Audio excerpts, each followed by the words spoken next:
Chapter 10.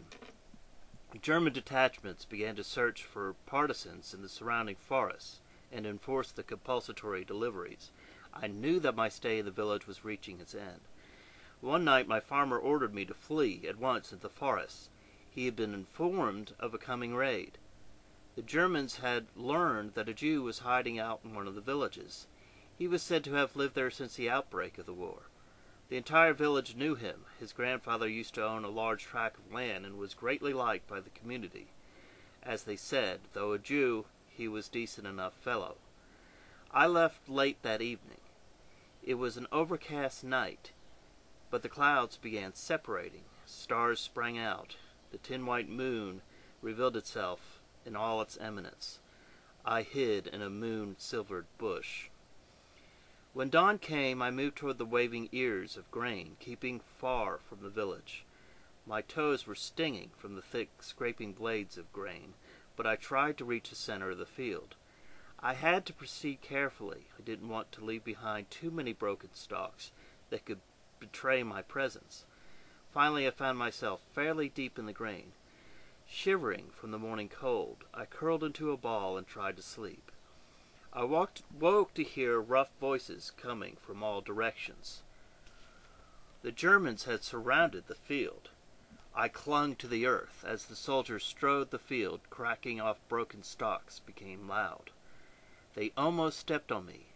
Startled, they aimed their rifles at me. When I rose, they readied them. There were two of them, young, in new green uniforms.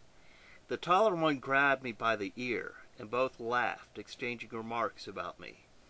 I understood that they were asking whether I was a gypsy or a Jew. I denied it. This amused them even more. They kept on joking.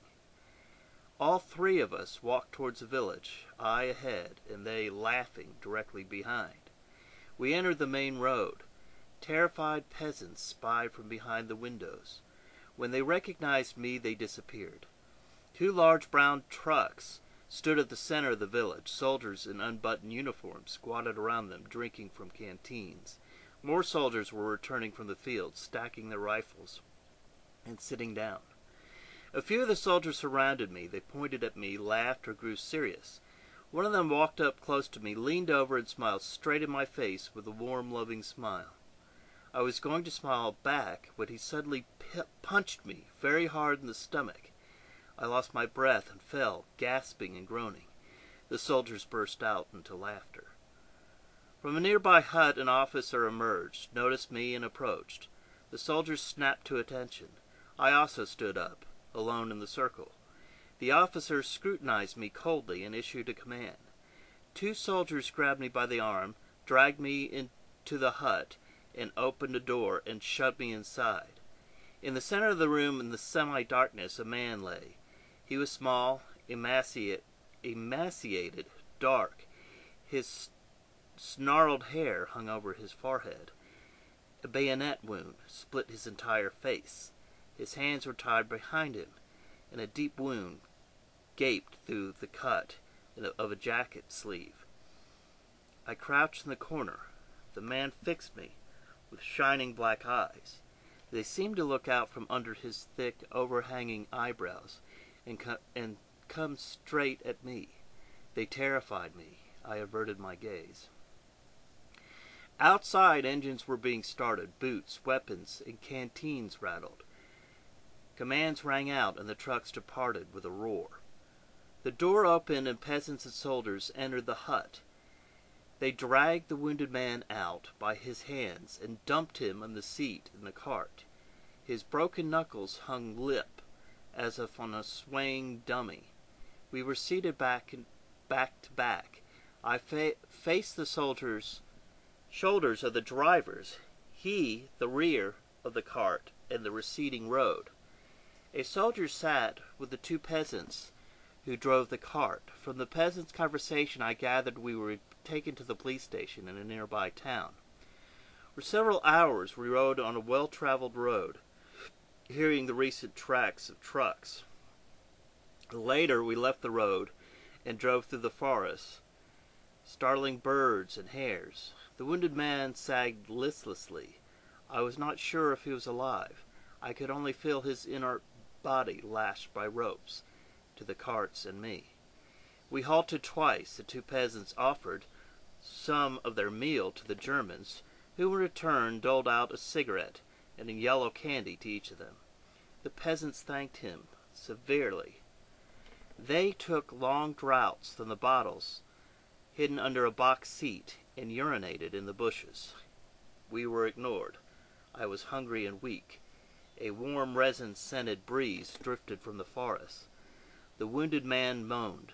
The horses restlessly tossed their heads, their long tails lashing out against the flies. We moved on. The Germans on the cart were breathing heavily, as though in sleep. He closed his gaping mouth only when a fly threatened to swoop into it. Before sunset, we rose into a small, densely built-up town. Here and there the houses had brick walls and chimneys. The fences were painted white or blue. Sleeping doves huddled together in the gutter pipes. As we passed the first buildings, children playing in the road noticed us. They surrounded our slow cart and stared at us. The soldier rubbed his eyes, stretched his arm, hitched up his trousers, jumped down, and walked along the cart, oblivious to his surroundings. The troop of children increased. Children jumped out of every house. Suddenly, one of the older and taller boys struck the prisoner with a long birch twig. The wounded man shuddered and drew back. The children became excited and began pelting us with a barrage of rubbish and rocks. The wounded man dropped. I felt his shoulder glued to mine, wet with sweat. A few stones hit me also, but it was a mere elusive target, sitting between the wounded man and the drivers. The children were making great sport of us. We were being pelted with dry lumps of cow dung, rotten tomatoes, reeking little cadavers of birds. One of the young brutes began to concentrate on me. He walked alongside the cart and with a stick methodically hit selected parts of my body. I tried vainly to ball up enough saliva to spit in the derisive face. Adults joined the crowd around the cart. They shrieked, "Beat the Jews! Beat the bastards!" and egged the children on to further attacks. The drivers, unwilling to expose themselves to accidental blows, jumped off the box seat and walked along beside the horses. The wounded man and I provided excellent targets. A new hail of stones struck us. My cheek was cut. A broken tooth was dangling, and my lower lip was split. I splat blood into the faces of those nearest to me, but they leapt back adroitly to aim the other blows. Some fiend tore whole bundles of ivy and ferns growing along the roadway out by the root and lashed the wounded man and me. The pain burned at my body. The stones were striking me with more precision, and I dropped my chin on my breast, dreading that some stone might strike my eyes. Suddenly a small, stout priest leapt out of an unprepossessing house as we were passing by. He wore a torn, faded cassock. Flushed with excitement, he burst into the crowd, brandishing a cane, and began to strike at them on the hands, faces, and heads. Panting, perspiring, trembling with exhaustion, he scattered the mob in all directions. The priest now walked alongside the cart, slowly regaining his breath. With one hand he wiped his brow, and with the other clasped mine. The wounded man had evidently fainted, for his shoulders grew cold, and they swayed rhythmically like a puppet tied to a stick. The cart entered the courtyard of the military police building. The priest had to remain outside. Two soldiers untied the rope, took the wounded man off the cart, and laid him down at the wall. I stood nearby. Soon afterward, a tall SS officer in suit black uniform sauntered into the courtyard. Never before had I seen such a striking uniform. At the proud peak of the cap glittered a death's head and crossbones, while lightning signs embellished the collar. A red badge bearing a bold sign of the swastika cut across his sleeve. The officer received a report from one of the soldiers. Then his heels drummed against the flat, concrete surface of the courtyard, and he strode to the wounded man.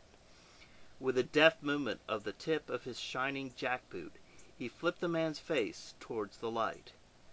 The man looked hideous, a mangled face with a rammed-in nose and a mouth hidden by torn skin. Shreds of ivy, lumps of earth, and cow dung were sticking to his eye socket. The officer squatted close to this amorphous face, which was reflected in the smooth surface of his boot tops. He was questioning or saying something to the wounded man. The bloody mass of face moved like a 1,000-pound load. The thin, mutilated body lifted itself by the tied hands. The officer edged away. His face was in the sunshine now, and it had sheer and compelling beauty. The skin almost wax-like, with flaxen hair as smooth as a baby's. Once before in a church I had seen such a delicate face. It was painted on a wall, bathed in organ music, and touched only by light from the stained-glass windows. The wounded man continued rising until he was nearly sitting. Silence lay over the courtyard like a heavy cloak. The other soldiers stood stiffly, gazed at the spectacle. The wounded man breathing hard. Straining to open his mouth, he swayed like a scarecrow in a gust of wind. Sensing the nearness of the officer, he listened in his direction. The officer, disgusted, was about to raise from his squatting position, when suddenly the wounded man moved his mouth again, grunted, and then extremely loudly uttered a short word that sounded like pig, and fell back, striking his head on the concrete.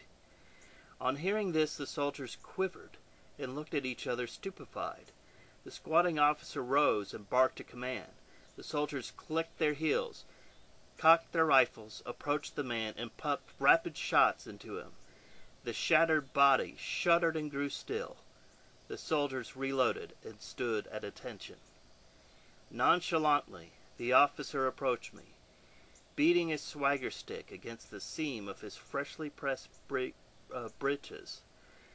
The instant I saw him, I could not tear my gaze from him. His entire person seemed to have something utterly superhuman about it. Against the background of the bland colors, he projected an unfadable blackness. In a world of men with harrowing faces, with smashed eyes, bloody bruised and disfigured limbs, among the fetid, broken human bodies of which I had already seen so many, he seemed to an example of neat perfection that could not be sullied. The smooth, polished skin of his face, the bright golden hair showing under his peaked cap, his pure metal eyes, every movement of his body seemed propelled by some tremendous internal force. The granite sound of his language was ideally suited to order the death of inferior, forlorn creatures.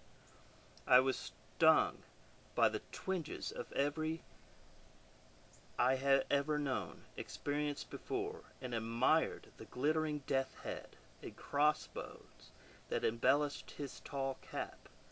I thought how good it would be to have such a gleaming and hairless skull instead of my gypsy face, which was so feared and disliked by decent people. The officer surveyed me sharply. I felt like a squashed caterpillar oozing in the dust, a creature that could not harm anyone, yet aroused loathing and disgust. In the presence of such a resplendent being, armed in the symbols of might and majesty, I was genuinely ashamed of my appearance. I had nothing against him killing me. I gazed at the ornate clasp of his officer's belt that was exactly the level of my eyes, and awaited his wise decision. The courtyard was silent again. The soldiers stood about, obediently waiting for what would happen next.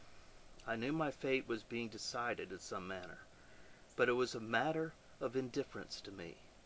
I placed infinite confidence in the decision of the man facing me. I knew that he possessed powers unattainable for ordinary people. Another quick command rang out. The officer strode off. A soldier shoved me roughly towards the gate. Regretting that the splendid spectacle was over, I walked slowly through the gate and fell straight into the plump arms of the priest who was waiting outside. He looked even shabbier than before. His cassock was a miserable thing in comparison with the uniform adorned by the death head, crossbones, and lightning bolts.